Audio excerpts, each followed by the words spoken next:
long as we lived in that place, I got free candy every time I went there. All right. Oh, that's pretty good.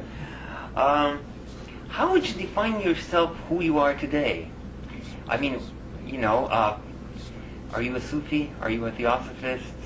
What are you? I think that they're all contained. Theosophy, Sufism, Allah, Buddha, Krishna, Christ, whatever you want to name of any of the avatars that have come to the earth. I think that they're all teaching the people primarily to get love, to express love. Huh? Mm-hmm. And then I found out as I've grown older, there's only two kind of people in the world. Now you have to overcome the opposites and realize that there is a oneness. And from that oneness is making the whole thing happen. Right? All right, that oneness is making it happen. What's the most important thing in that oneness other than eating and sleeping and bodily care? It's love.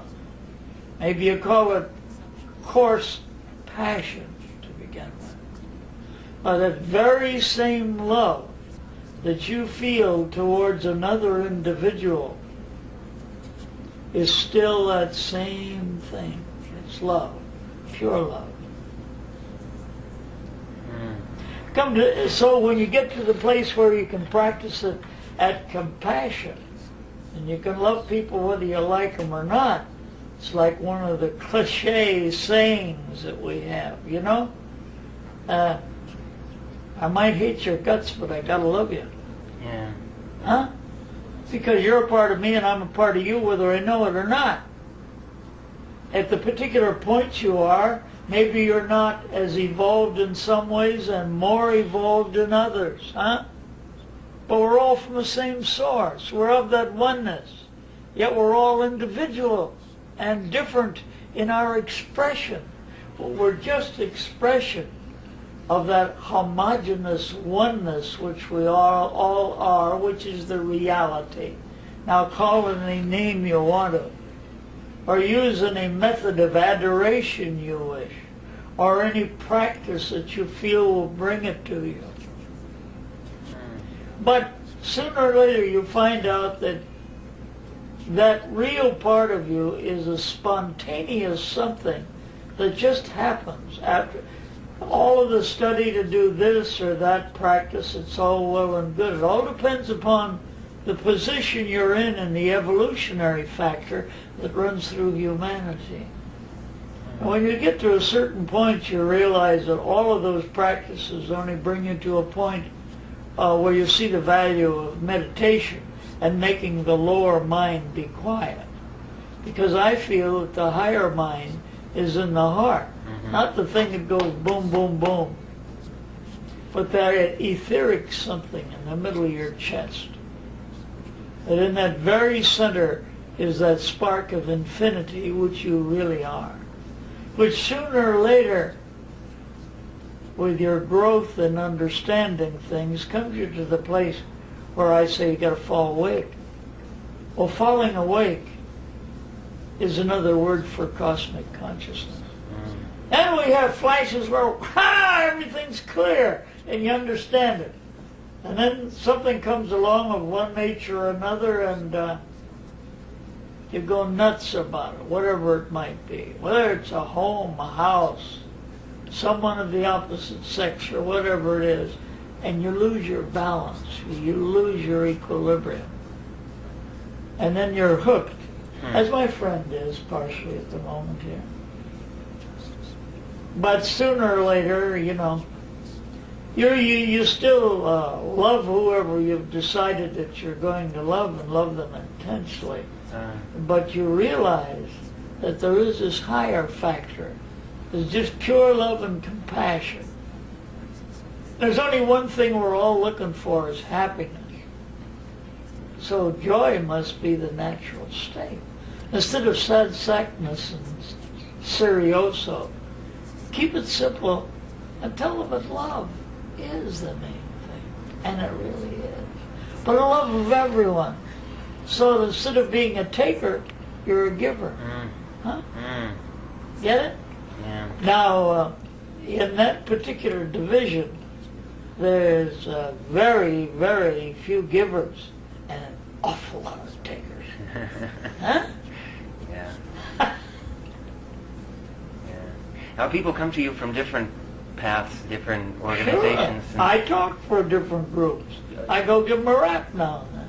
Okay, but do you tend to maybe recommend some form of meditation or some path and maybe discourage another?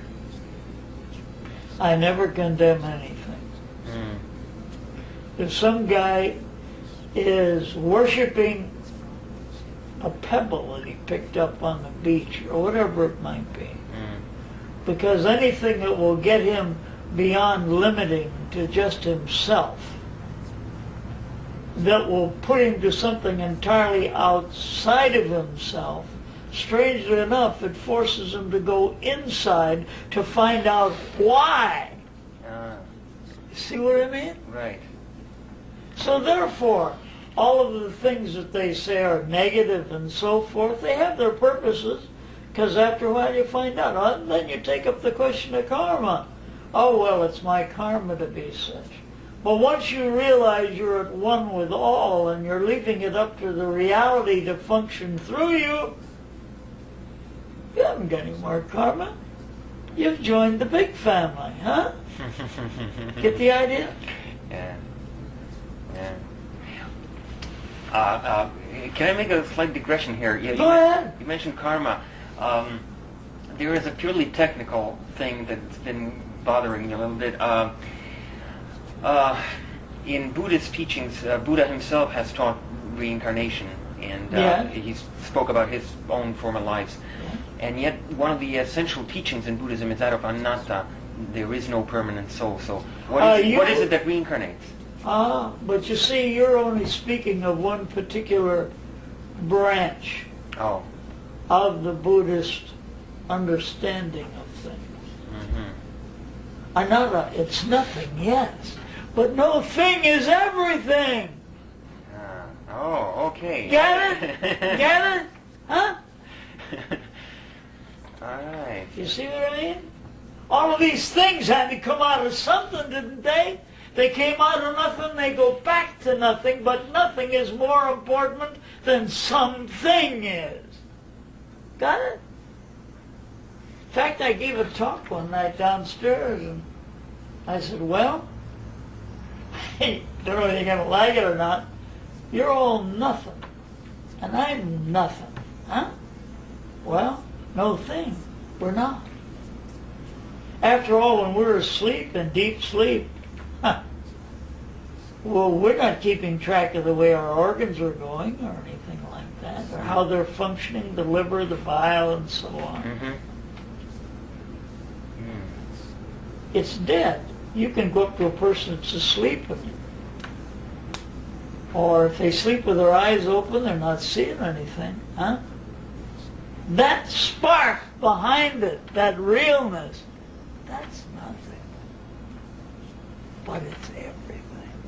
So regardless of what's bothering a person, like I was at this meeting, this guy that was through here not so long ago, I forget his name, Kelvin.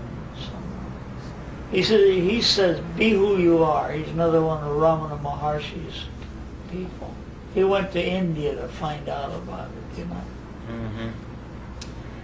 And then he said, they told me the same there that I found out here, that no practices would do it. This is a person that's more highly evolved.